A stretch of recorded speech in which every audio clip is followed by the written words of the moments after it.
Let's get ready to rumble!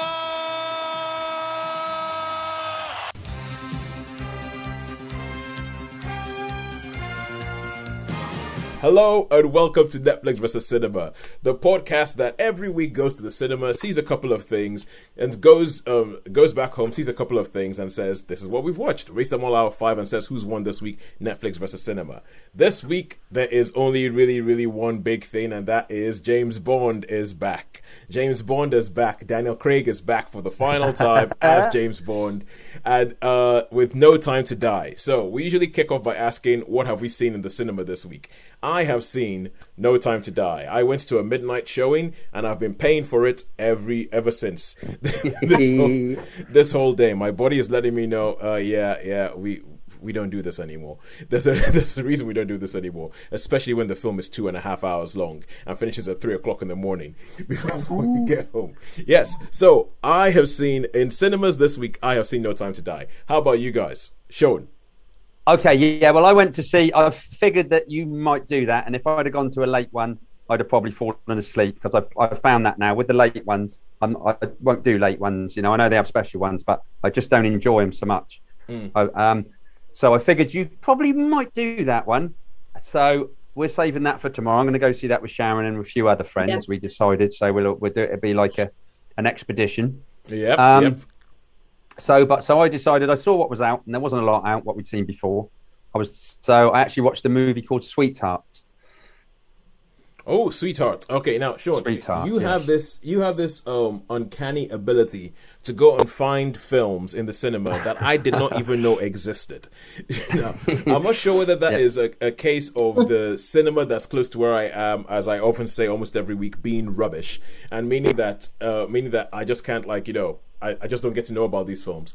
But yeah, I've heard nothing of Sweetheart. And anything. Sharon, how about you? I didn't see anything at the cinema this week. The only one on option was Sweetheart. There was nothing else new that we haven't already reviewed, and I didn't really fancy it. So I gave cinema a miss this week.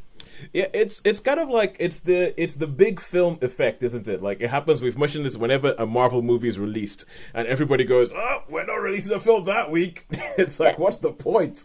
And I think the big one is James Bond, because James Bond has been delayed and delayed and delayed. At least it's had at least 2 release dates I can remember that got delayed because of the pandemic. Yeah, because of that. Finally, it's here, and I think, hang on, don't worry, I'm still here. I had a battery die on me.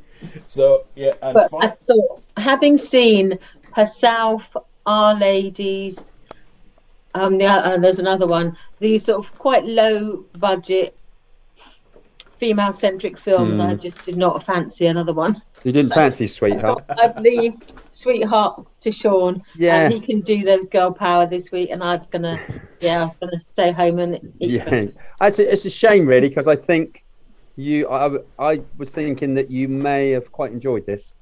Okay. I could be wrong, but anyway, when I review it, we can. All right. Okay, so Sharon, tell us, what have you seen at home this week? So I saw a film on Sky Cinema. It's called The Edge of the World. It's quite a new release with starring Jonathan Rhy Meyerrs and Dominic Monaghan. All right. Okay, cool. In it. You see, I think it's Jonathan Rhy Meyerrs. Whenever anybody says that name, I have to stop for a second and go, Jonathan Rhy Meyerrs, not John Rhys Davis. Yes, not Gimli, but two different people. Very, very different people. Yes, very different. And I feel like, depending on which one of them is in the film, you're going to have a totally different type of film. How about you, Shaun? What did you see at home? At home, I finally watched. I managed to watch season 2 of Pennyworth. Ooh. So. Well, yeah, I know. You were quite taken with the first season, weren't you? I was quite taken with the first one. I mean, I did see a couple early on. I've sort of been watching them, but I actually managed to because I was watching them quite sporadically. Like sometimes rather than binging, and I've actually managed to finish it now. So because there's quite a lot of episodes as well. So takes its time. They gave you more episodes after the first one. Yeah. Okay, cool. And there's a few seasons out at the moment, I've noticed, where they're releasing an episode a week as opposed to releasing the whole thing. So I'm watching, obviously, Walking Dead. I am too, Sharon. The Last Man. Oh, Why the Last Man? Oh, that. They're like dropping an episode a week rather than the whole thing. So I'm watching as that comes out. How many have we got left on Walking Dead? I think there's probably another 10 or so to go. Oh, wow. If it's a full season, then there'll be 22 episodes, and they've only done the first 5 or something. 5, yeah. So there could be that there's going to be, if it's a full season, they're going on till next year. Wow. Yeah, and as we know, I obviously love Walking Dead. You're so over The Walking Dead. I love talking about The Walking Dead. Oh, yay, let's talk some more about The Walking Dead. Yay, great thing. But I wonder what they're going to do different that's going to be different this time. Hey, wow, whatever. Anyway. There might be zombies in it, There might be zombies, that might be it. Never mind. You can go back into our archive and you can listen to other shows about me whinging about The Walking Dead. Like some, just whinging about it. All right, cool. So let's kick off. Let's kick off in cinema, as we usually do. Kick off in cinema, and let's kick off with... I'll get my timer on for 5 minutes because I think we're probably going to do this again when you guys actually see it and come back. We'll do a special. I think when you guys come back, when you see it, you tell me what you think about it. I think we'll probably do something on that. So 5 minutes. We're going to talk about No Time to Die, the 25th Bond movie. The 25th Bond movie that I started watching at 1 minute past midnight this morning. Ooh. And it is... So obviously it's been publicized. This is Daniel Craig's final movie. This is the 25th Bond. There's been a whole bunch of stuff that's been going on in it, and I think and this is a film that I feel like there's some things that they have in this film that if it was released when it was originally released would have been earth shattering because it's the way it's done, but because of the amount of time they probably made this film 2 to 3 years ago. Started filming this for 2 to 3. That's been a lot of time for stuff to come out and for spoilers to come out and for things that would have been like, oh my god, that just blew my mind, that happened in the film or in the story of the film. Some of it has been leaked about. For instance, there's a lady called Lashana Lynch who plays a character. She is in the trailers. You see her. She's the new 00 agent. And the fact that James Bond has retired and all that, and all the stuff has sort of seeped through. It seeped through, so some things are not as shocking as they would be. But I have to say, I absolutely loved this. I was watching this, and I know that right now, as I'm saying this, I know that I am running a massive risk. I am running a massive risk. I can see Shaun's face right now. I'm running a massive risk of overhyping something. So when you actually go and watch it, you think it's a bunch of rubbish because it was totally overhyped. This has been getting a lot of rave reviews across the board, and this is one of the few times where I think it is totally deserved. It is totally deserved. Daniel Craig is going out on a high. I mean, this film, I think it is possibly, and this is the way I've had to put it, this is possibly the best film ever with a character called James Bond in it. Really? That's quite high praise. Yeah, it might not be the best Bond film because when you talk about a Bond film, people have certain things that they expect. You're going to have this. You're going to have 3 women. You're going to have they're going to have 3 women that sleep with James Bond. There's going to be 1 woman for the opening sequence. There's going to be 1 woman halfway through who's actually affiliated with a bad person who he sleeps with anyway, and then she's going to die at some point. And there's going to be the woman that he finishes off with in the final. There's all these different things that you expect from a Bond film, and that becomes very, very particular to each person, and people think, oh yeah, this is what I want from my Bond film, that's what I want from my Bond film. This throws a lot of the things that usually happen in a Bond film away, but it brings some of the things back almost in a very, very traditional, classy way. There is one particular scene that they have which I'm going to call the Hall of M, and the way in which they do it is so classy that I was just kind of sitting in the cinema going, oh my god, that's so great. But the notes I had to make, I think the opening sequence that lead up to the traditional James Bond title sequence, the opening sequence that leads up, the pre-credits that leads up to the opening sequence, I think it's a hell of an opening. I think it's an absolute hell of an opening. The way it cuts, the way it goes into the song and everything, I'm like, okay, cool, that's good. And Daniel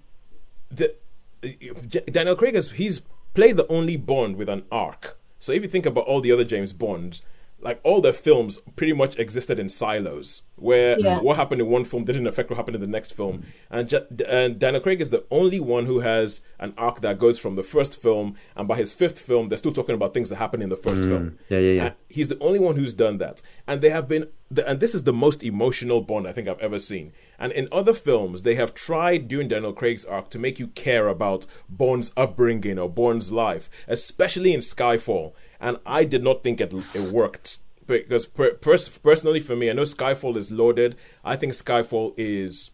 I think Skyfall is overrated, quite frankly. But in this film, I think they nailed it. I think that they nailed that final thing where they're like, okay, we're going to give you something about Bond's inner life. And I'm like, this actually works. This actually works. And it's a lot more of an ensemble piece than most other Bond movies, in that there's other characters that pop up.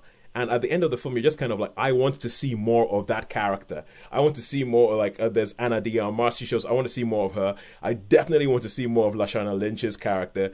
And it's kind of like, most of the Bond films, it's all about him. And everybody else is just serving whatever he wants to do. And they don't really have anything or a moment to shine or anything like that. I feel like in this one, everybody has a moment to shine. Q does, M does, Moneypenny has a little bit of a moment. It's just really, really well done. I think the action is done quite well, and I think Daniel Craig has never been better. He sells everything in this film. He sells the emotional bits believable. I was, as I said, the film is about 2.5 hours long, and hang on, that is it telling me my 5 minutes are up. So just for a roundup, the film's about 2.5 hours long, and I had to keep checking my watch, not because I was getting bored, because I was like, seriously, 2.5 hours? But it seems to be flying by. Is it? Oh yeah, we have been here a while. So yeah, all in all, I really, really enjoyed this film. As I said, it might just be like, recency stuff happening, or maybe I'm just high on watching a film at midnight. But I think it might be, for my money, the best James Bond film ever made. Ooh, cool. So, wow. Yeah. Excellent. Yeah. And now I'll leave you guys to go watch it, and then you can totally tell me, for goodness sake, Toast, that was a bunch of rubbish. How dare you? Since when does James Bond have feelings? Because Bond has been one of those slightly problematic films, hasn't it? I mean, I went through a phase when I didn't see anything after GoldenEye until Daniel Craig. I think the GoldenEye was the last cinema release I saw, and then I might have seen a few in between, but I'm not a completist, and I've seen all of them. Yeah. And I've seen all of the Daniel Craig ones, but there's a gap where I just haven't seen. I didn't see any of the Timothy Dalton. Haven't seen those ones. You haven't seen the Timothy Dalton?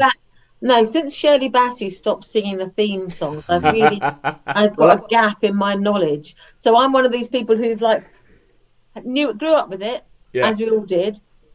And then sort of every now and then I sort of will make a nodding acquaintance with Bond without getting too closely involved. Yeah. And then I've sort of had a nodding acquaintance with Daniel Craig's Bond. Yeah. But because, so... For me with Bond... I'll watch it. I'm sorry. Yeah, for me with Bond, it is basically Sean Connery is Bond. I watched the only good Roger Moore one is Live and Let Die, which was written for Sean Connery. The rest I just cannot remember, and I think they're a load of tosh. I really, really liked the two Timothy Dalton ones. I thought they were right back to Bond. I think he was a good Bond, yeah. And Pierce Brosnan, I haven't got a clue about. So, and I've read it. I couldn't even tell you. Just about Invisible Car. I think someone was talking today and said, "Oh, I like the one with the invisible car," and I'm like, "Oh, yeah, that was Die Another Day," and that went. There's one particular scene in it where you just think it's time for Pierce Brosnan to go. I will totally. I didn't like the Brosnan stuff, and I'd really struggle in a film quiz if it was Brosnan and James Bond. I wouldn't have a clue. Now, Craig's brought it straight back. Really, I think. Yeah, I'll tell you. On track. Okay, so no, you just raised a big point, because obviously there was a lot of stuff I had to say, and we might talk about this again next week. But with most Bonds, you just raised the point that you do not remember what the hell happens in them. You don't remember what the plot was. You don't remember who the bad guy was. You don't remember what they were trying to do. You don't remember what he was trying to stop. You might remember moments, he jumped on alligators, he kicks a car off a cliff, or something like that. You might remember, but you don't remember what the hell the storyline was.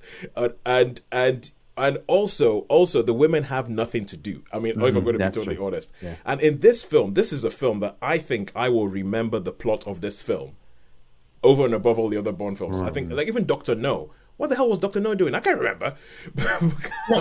He's going to take over the world, isn't he? yeah, they all want to take over the world. Why? How? No one knows. But this one, I think I will. I will remember. I will remember, and that says a lot. And also, the women in this film, they've sorted it out. I think that they finally, because every time a Bond film comes up, they go, oh yeah, the women in this film, they're going to be different, they're going to have their own thing, and they say it over and over again, and it's a lie. The women come out and it's the same old Bond nonsense. But the women in this film, it's almost as if they watched Black Panther, which people have referred to as the James Bond of the MCU.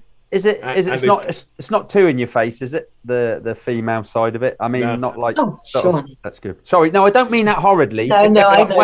When it's done well, it's like, it's like, yeah, if it's done well, it's absolutely terrific. But when it's like, we know why that's in there. That is just too like, I don't know what the word is. Too cliche. Yeah. No, it's almost too preachy. Yeah, it's too preachy. But no, that isn't. I think, as you alluded to, Tosin, with a lot of these Bond films, you get the feeling that everyone who isn't Bond is like in a waiting area, waiting for their scene. They don't have a life outside of what you see. And I always feel like with Moneypenny, she's one of these people. She's like reading a book, or she's doing her nails, and then as soon as she hears the door go, she's like, "Oh, pretend to be typing." Oh, James! Oh, finally you're here. Now I have purpose. The only work she does is those sort of 10 minutes between when he's coming in and out, and you get the feeling that as soon as he's gone, she's like feet up and doing her nails and reading a book again. She doesn't have a life outside of what you see on the screen. And if that they've made, and I'm good with him, I get the feeling that he pops up. Oh, look at this gadget. Oh, look, lovely. Ooh, or Q, or whatever his name is, whichever one it is. It's like, oh, look at this. Oh, no. I think full marks to Neil Purvis, Robert Wade, and Phoebe Waller-Bridge, who she wrote Fleabag. She created Fleabag and Killing Eve, and she did some work on the script for this. And there's some lines that I end up, I'm like, that is a Phoebe Waller-Bridge line. That is totally what? Wasn't she involved in Rogue One as well? She played a character in Rogue One. I thought she was involved in the writing. She might have done some script work, because that does sound like her. There's some lines. There's one particular line that Ana de Armas says, and I'm like, that is a total Phoebe Waller-Bridge line. And I think it's everybody in this film has something to do. They're not showing up if they don't have something to do. And I think that is just really, really, really, really well done. And I'm glad I've gone through that without giving any spoilers whatsoever, because this is easy. There's so much spoilerific stuff. Spoilerific. There's so much, but I'm gonna move on from that. So that is it. No Time to Die. You guys go see it tomorrow. Come back next week and tell me how wrong I got it. So tell me how wrong I got it. And so now we go over to Sharon. And Sharon, this week you saw, I've forgotten the title already. There's no definitive article. It's called Edge of the World. Edge of the World. That's the problem. I keep thinking Ed of Tomorrow. That's not the one where he goes to Sarawak, is it? Is it? Yeah. Is that I've seen that. I watched that. I watched that. Come on. Oh, you can review it with me then. No, cool. Yeah, no, I watched that. That's another thing I watched. See, I forget about half these things. Yeah. Oh, well, that's good, because I'm not sure if I've got an awful lot to say about it. But it's basically, and the time is on. It's basically set in the early Victorian age, 1830s, and there's he's a British ex-army man, I get the feeling, and he heads to what we call now as Borneo, to explore sort of British interests effectively, what resources they have and what they can take advantage of. And he's there, and they discover that all the local peoples are being plagued by pirates, the river pirates, or are these tribes and these people who basically are causing mayhem along the main river. And he gets involved, and without going into the minutiae, he is basically fated and welcomed as someone who, really has a passion for the people who live there. And he is elevated to the position of Raja of Sarawak, isn't it? Sarawak, I think, or Brunei. I think it's Sarawak, It's one of the, you've got in Borneo, you've got two Malaysian colonies, Sabah and Sarawak, and the other's owned by Indonesia, and I'm pretty sure it's Sarawak. Because he's given this position by the Sultan of Brunei, or his representative, and you see basically the conflict, his east meets west, the interests of the British Empire at that time about expanding Victoria's empire, And with his conflict of becoming involved with the local populations and finding out what's best for them, as well as sort of meeting the needs of, his nation.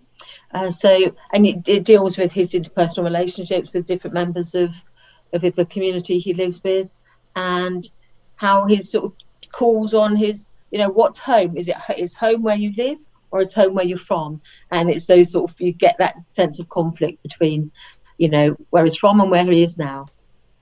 Well, cool, good stuff. So historical. So you tell us, Shaun, a bit more. Okay, yeah. So yeah, it's a bit historical. So it's basically, I mean, what intrigued me about this is The Man Who Would Be King, that great Sean Connery and Michael Caine film. That's what intrigued me about this. This is sort of based on that, and you've got the man who I don't know is the actor. Who's the actor who plays the Jonathan Rhy Meyerrs? Yeah. And so he's like becomes probably a bit of a megalomaniac, and he's got his friend, his corporal, his buddy, was I don't know who that actor is. Dominic Moynihan. Dominic, that's it. Well done, thanks, Sharon. You totally so reliable, so cool.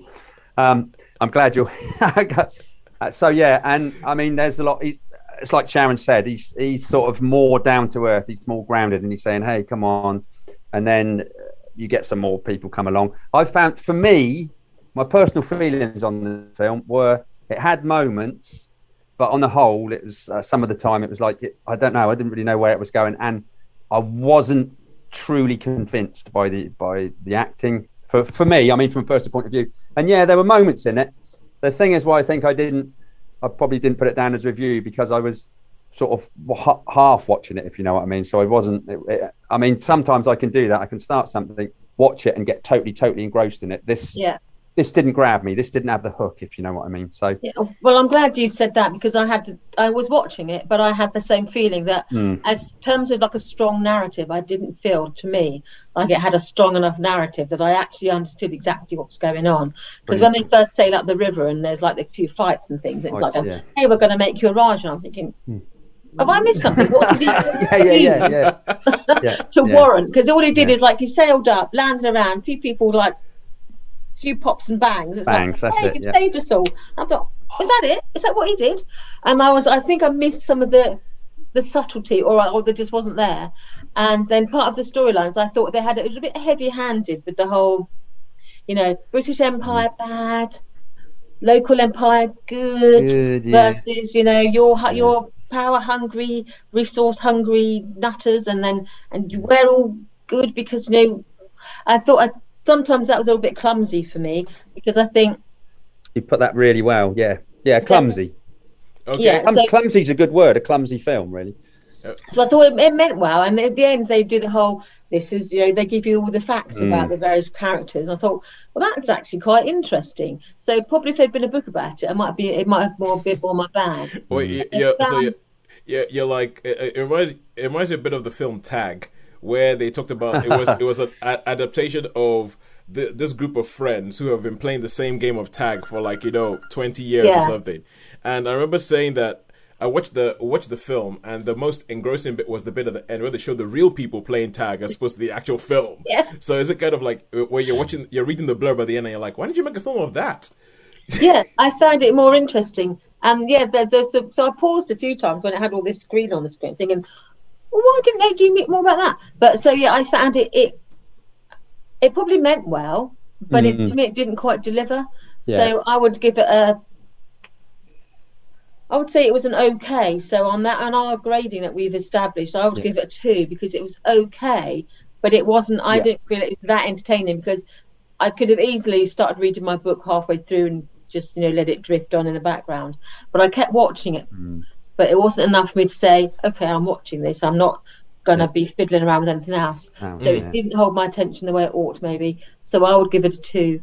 Yeah. All right. I think you've put that very well. You've explained the whole thing really well, Sharon, because I was like that. It was like, sometimes you can watch something and you get engrossed and you think, what's going on there? But it didn't really have that. It didn't have that. So, so I'm with Sharon on that. I'm on 2. But I forgot to say I did watch something else, unless I reviewed it last week. But maybe I'll ask Sharon and she can catch up with it. A film called On High Ground. So if you see that, and that's on Sky. So okay. So I might do that one next week. Okay, because I know that Shaun, you went. Yeah. At one Well, point. I watch things and I should write them down, Tosin. I should write them down because I see these things and I don't. I forget. Well, a bit like those books that you have up in like your attic that have all your ratings of the films you watched when you saw them in the 70s. Revive that. Revive Shaun's film diary. Okay. Shaun's Fury diary. Okay, cool. So that is 2 for Edge of the World, and now we're going to go back to cinema to watch Sweetherat, a film that obviously once again we have to give. I shouldn't just always sort of like bag on the View Cinema and Redditch. I should also give props to the Cineworld Cinema on the Isle of Wight for showing the smaller films. A film that I didn't even know. I know nothing about. So Sweetheart, what is this, Shaun? Okay, basically it's I guess you'd call it a teen angst drama, basically this family goes away to a holiday camp, which I've actually been to years ago, caravan holiday camp, typical holiday caravan thing. And there's this 17-year-old girl. So a British film? A British film, yeah. Okay. So, and there's a 17-year-old girl. She's obviously 17. She's one of those, she's a lesbian, but she's got all the teenage angst, and there's there's this lifeguard there, this nice girl lifeguard, that she's got a crush on, but she's really horrible to it. There's just lots and lots of situations in this caravan park. That's the main story, so I won't go too much in that because it's all the other stuff. The family, she's got the mum and says, "Oh, you may be a lesbian, but you don't have to dress like a boy." Do you know what I mean? And is that yeah. And the mum was fantastic. I don't think there's any of these. I didn't recognise any of the actors, but the acting was absolutely first class. And the mother, I should write down the cast, shouldn't I? But I could really relate and recognise of these summer holidays because there's a 9-year-old girl and there's another sibling, an older sibling that's married, and her husband, and she's pregnant, the older sibling, and basically it's just like it's like family holidays, really. It's like family holidays. You get the rows; they're all funny, and like stormings offs, and people trying to make the peace, and it was, I could really relate to this sort of holidays. I've been on a few camping holidays when I was younger, and you always get the little odd rows, and they all go to the entertainment park in the evening, and there's they got the magician, all the cheesy magicians. And is it kind of like a Butlins? But yeah, it is. Yeah, basically, it's a Butlins. It's like caravan park. It's like Thorness or somewhere like that. So they go down there, and the daughter's like, getting really fed up. Well, I'm going to go and hang out with some. So she sort of wanders off and tries to hang out with these people, and she, people make a pass at her, whatever, and things. And so it's Yeah, so Shaun, I was just going to say, so everything you're saying, I'm hearing, and this might be a dirty word in some context, or dirty term in some context. I'm hearing coming-of-age movie. Coming-of-age movie, yeah, probably, yeah, it would be a coming-of-age, but I don't think they really come of age, so I don't know if it would be, I don't know if it could be a coming-of-age movie, because it just ends like, like a holiday romance, or, and it's like, I've been when you're that age and you've been in situations. Shall I do it? What shall I do? Or I'll get drunk, because they're all getting drunk. I don't really drink, but I want to look at one of the thing and stagger back and throw up. You know what I mean? And I'll come back, not meaning to, but you get into situations, and because you're that age, you don't want to be like. And she's really clever, and she's with this bunch of like local lads who are like, oh yeah, what? And she says about. Oh, what do you think? Because she's really quiet, and then she says something about the universe and all that like that, and they'll go, "Ooh, professor," you know what I mean? And so she's like super smart, but then this other girl sort of quite interested in that. So yeah, I really related to this film. I didn't know anything about it. I just figured I'd go to see it, and it was I could do everything. These little small indie films sometimes are really good, and as I say, I thought the acting was absolutely terrific, and I was convinced by. I seriously was convinced, because sometimes I can look at these things and think no, and I could just think yes, okay, I see that, I can see what the mother's trying to do, and it's really good, because although she's you could sort of think, well, she's had a bit of a tough time, she's trying to do the best, she's giving the money and all that, but and she's got some foibles, right. So, I think the mum might be played by Sophia Di Martino, right? Who you would know as Sylvie from the TV show Loki. Oh, right. Okay. Oh right, I thought she looked so familiar. She looked so familiar, and that's what I couldn't understand. That's what I was thinking. But she looked so different as well. Oh, so yeah. All right, so, cool. Yeah, so I like this film. Yeah. So how many stars did you give it? I give this one. I'm gonna have to give this one. I did enjoy it. I thought it was convinced that it was everything else, but it wasn't like wow. So this is going to get one of our 3s, I think, on our which I really like our current basing system. I think it's really good. So this is going to get a good 3. Yeah, but a 3 could mean that Shaun likes it very, very, very much. Okay, so I was just gonna say that was Sweetherat sounds good. I will try and find that. I'll try and catch that when it eventually comes onto a streaming platform. I was just gonna say I think it probably will be more of a streaming film, but it's like those other films. It's like Leave No Trace. It's all these not big blockbusters. I find quite intriguing. Tiny indie gems. Yeah. But also the thing with it is you have this tiny indie, but also. I'm not sure if you've noticed, but the time between a film being in cinema and becoming onto a streaming platform has shortened dramatically. Like Free Guy, we reviewed Free Guy. We reviewed Free Guy. That's right. Yeah, I know. Go on about the streaming. I was going to say, but it's on Disney Plus already. Yeah, it's on Disney Plus already, and it was. Is it really? Yeah. Yeah, Free Guys on Disney Plus. Long. We reviewed that I don't know, 4 weeks ago or something. That's right. Yeah, so it's still at the cinema at Newport. You can still see it at the cinema. Yeah, it's still at the cinema over here. It's already on Disney Plus. Free Guy, that was great. We liked that, didn't we? Yeah, Free Guy was fun. Free Guy was a lot of fun. Free Guy was a lot of fun. All right, cool. So now we go back to Netflix. We go to Netflix, and this is something. So you know how we have started realizing that different streaming platforms have seemed to make certain formats their own. Like how Amazon is all about the time loop comedy or the time loop film. Amazon's like, we would do the time loop thing. And Netflix seemed to be going anthology documentaries. Like we had the history of curse words, where they go into one thing and they go, and they're doing a new one with Rob Lowe, which is going to be called the world's greatest film tropes, where they go through and each one of them they sort of pick a trope and they go through the whole thing. And so Netflix seems to be doing this, and this is one that they've decided to do on pop music called This Is Pop. And each episode has a different topic that they go in, has a different presenting style.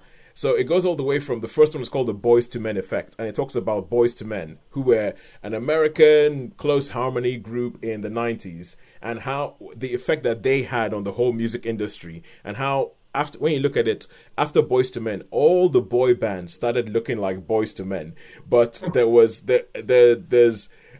a slightly sort of like, well, there's a race connotation to it, where they had Boys to Men who were black, and then they did the whole thing and everybody loved them, but then they essentially went, and the music industry took a whole bunch of guys, put them together who were white but dressed like Boys to Men, did everything like Boys to Men, and they became bigger than Boys to Men. And so throughout the whole thing they have the members of Boys to Men who they're coming in at.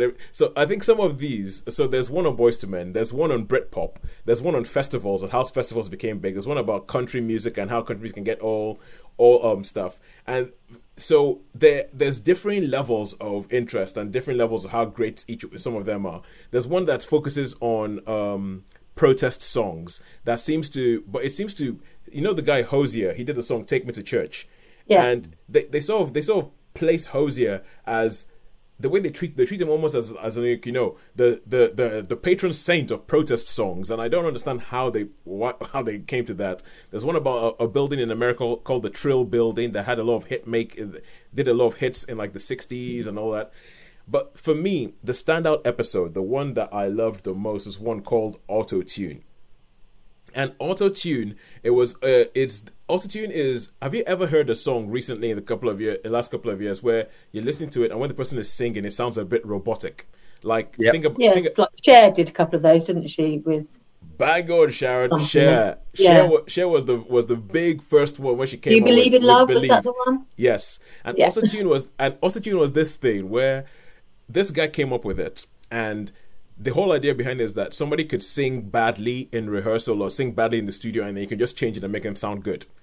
And but that wasn't what and he just did it as an experiment to see if he could do it. But then people started using this thing, and there's a guy called T-Pain. He's a hip hop artist called T-Pain, who took autotune and started, and that became his signature sound. When T-Pain was singing, it would sound robotic. It would sound like, and that was kind of his. But he used it in, I think, quite a clever way, and he did a lot of big hits.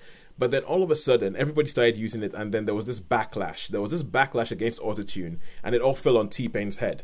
And they all started saying T-Pain killed music. And he tells this story about how he was on a plane with another music artist, Usher. And Usher called him over and says, you really effed music up. You really effed music up for all the real singers. You've messed the whole thing up. You're rubbish. And he starts talking about how he went into essentially a 4-year depression because he started thinking, oh, have I really messed music up? Have I? And that, for me, that episode was like, when you're watching something and you feel, okay, I feel like I'm getting something here. I feel like, I'm seeing something that I would not have seen otherwise. I loved that episode because it actually told me something about an era of music that I was alive for, that I was kind of aware of, but it told me things that I didn't know about it. And if nothing else, it makes T-Pain, it makes me think, you know what? I think I have a lot of respect for T-Pain. I've actually gone and started listening to his albums again and going, you know what? A lot of the hate this guy got was not warranted. It was not warranted. So I would recommend This Is Pop. But as I said, some are better than others. So all in all, I'll give the series a 3. I'll give This Is Pop a 3 because some of them I loved. I love the Boyz II Men one. I love the autotune one. Some of them were a bit... Yeah. Is it mainly based on the American music industry, or is it global? Because I know you said there's a Britpop one, but I don't know a lot of American music because I went a bit British indie in the 80s, and I haven't really come back from that. Well, there's an episode called The Stockholm Effect, or it might actually be called Stockholm Syndrome, which is about the fact that ever since ABBA, for some reason, Sweden has become a pop music powerhouse, where pretty much any big star that you think of has gone to Sweden to go work with producers in Sweden and so get things produced there and everything like that. And that's quite good. So I think it's good because you get to go into a whole bunch of different areas that you might not have known that much about. Yeah, that's quite good. That actually, that type of thing's quite good, isn't it? When you can go to, it sort of leads you down. Yeah, it leads you to another place. Cool. Yeah, it leads you to another place. It teaches you something that you didn't know beforehand. It's pretty cool. All right, cool. And now we do not have a third thing in the cinema because everybody's running scared from Bond, from the best Bond movie that's ever been made. But now we go to Pennyworth season 2. Now, Shaun, I remember you came in raving and singing the praises of Pennyworth season 1, and you couldn't get enough of it. I think you actually even gave it a 5. I think I probably did, and okay, cards on the table. The fact that it's taking you this long to watch season 2 makes me think that we might be in for a little bit of there's a little bit of air is being let out of the balloon. So Shaun, tell us, Pennyworth season 2, what did you think? Pennyworth season 2. Okay, let's get so basically it carries on. It's a few months after the first Pennyworth, and you've got the League fighting the Queen's government, and basically so there's a civil war. And the only places left which the Queen has got control of is like Cornwall, Norfolk, and London itself. And there's a bit of a neutral zone. And you've got all the characters turn up, like Alistair Crowley, and and the prime minister is an archbishop, and they want to get rid of him. So they try to say, can you? They say to Alistair Crowley, can you come up with something to corrupt him? So he's uncorruptible, so anyway, but let's just so they're like, Alistair can do this. If anyone can corrupt the archbishop, Alistair can. And in this as well, you've got Martha who's going to become, they get married. They do get married in this, I'll tell you this. And Martha Wayne, yeah. So Martha Wayne, you got Martha Wayne, and Batman's she becomes pregnant. Ooh. And yes, right. Yes. But I mean, anyway, that's towards the end, but there's like a wow factor in it at the end on the last episode in this, but I am not going to say pardon? I'm not going to say nothing. I'm not going to say a thing. But let's say, this was, I wouldn't say it was... because this is kind of it's kind of like the younger days of Batman's eventual butler. I think it's but it seems to be a slightly different universe. So from what you just said, it sounds like almost like an alternate timeline of different things happening. Yeah, I think an alternate timeline, but there's some great Paloma Faith as Bet is absolutely. I love Bet. She was in it. Yeah, and she goes, "All right, ducks," you know what I mean? What's the matter? She's absolutely fabulous, absolutely brilliant. Love her to bits. And her and her sister and Peggy. So they play Bet and Peggy, and they're like, you know, they stomp around and do. Yeah, no, there's so much going on in it. So much going on.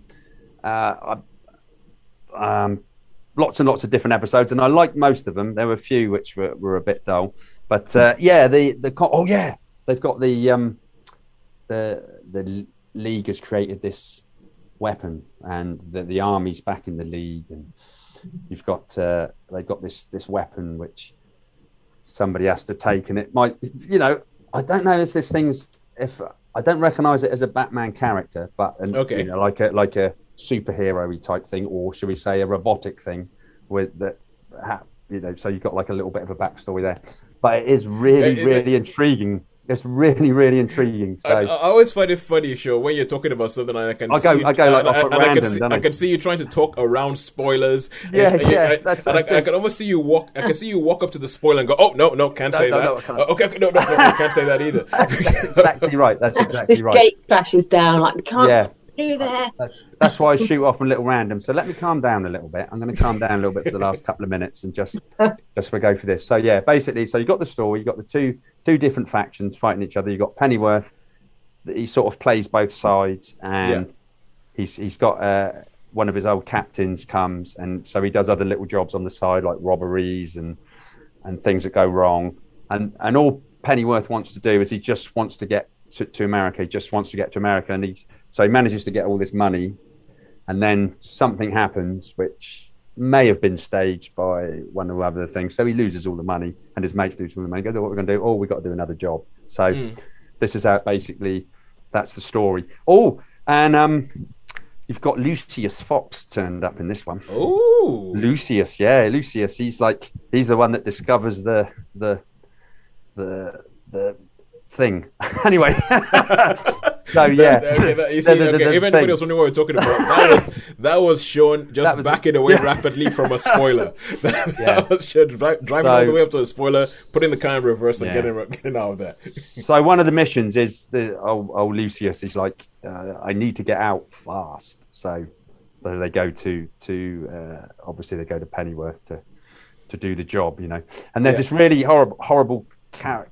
Oh yeah, the Lord gets killed, and the person who takes power is like a really nasty Nazi, little round glasses, you know, typical white ring, not very nice person at all. But did you say he was a nasty Nazi? Basically, yeah. It's basically it's like a you know, slimy, like even amongst them, he's nasty. Right. Nasty, yeah. As opposed to. He's not, as opposed a nice to Nazi. No, Anyway, I like my alliteration. Yeah. So, but I'm just going to say this one. So, but anyway, he manages to get sorted by Paloma and her sister. So by Bet, and so they manage to Bet and Peggy. But yeah, quite save the day. But yeah, you know. So yeah, no, this is good. I love this as well. This was. I mean, I don't know why it took me so long to see it. Really. I think because I saw a long while ago, I saw the first couple of episodes, and then I managed to catch a couple more, and then I decided, right, okay, I'm going to really get into this. So, yeah, I did enjoy this one as well. There's some new characters in there. I don't know where it's going to go, so I don't know if they will do a third season, but it was certainly intriguing. So I'm going to give this one a 4. I'm going to give this one a 4 because I really, really did like this one as well. So even though it took me a while to watch it. So 4 for Pennyworth. Now, Pennyworth was a show that when they first announced it, I was like, okay, we're scraping the bottom of the barrel now. Because they actually make a joke about it in Teen Titans Go to the Movies, which, even though it's a cartoon, is one of the funniest satires of the whole superhero thing that I have seen. Eat your Deadpools. I don't care. Teen Titans Go to the Movie is hilarious, and they have a bit where they're going to watch the Batman movie, and they're like, the new Batman movie called Batman Again. and before the film starts, they have all these previews, and they go, and now finally the one that he's been beside Batman this whole time, and Robin is like, yes, finally they're gonna make a movie about me, and they go, no, it's Alfred the butler. And then they go, and then they go next one, and it's like, the next movie is going to be Batmobile the movie, and after they go utility belts the movie, and they just joke about how they just keep making all these different things on the. And I thought Pennyworth was going to be one of those. I thought Pennyworth was going to be one of those because I'm like, why are you making the thing? But it sounds like they've come up with something a bit different. It's a bit unique. And I mean, the one thing, and I meant to say that, and I forgot to say about it, was that I just love where it's set. So it's set in Britain. A version of England. I'm assuming, a version where the police have guns, and but the music is real modern music as well. So like in the nightclubs, you got that. So it's like, it's great. It's a real enigma, really. So there's all the different stuff. Yeah. Right. And so we get to the point of the show where we try and figure out who has won this week. We have done this by averages because we had 2 things in the cinema, 3 things at home on Netflix. So, Shaun, Sharon, now this is where Sharon's trying to do, you can see it on her face, the mental arithmetic that she's trying to do. And go, hang on, what did we say? What did we give that? What did we give that? Who do you guys think won today? Netflix or cinema? I'm going to say... I think cinema. It's a tough one, that. I don't know, because we got, what do we get for? We could be looking at cinema, but I reckon it might even with the averages. Well, no, because there can't be a 0.5.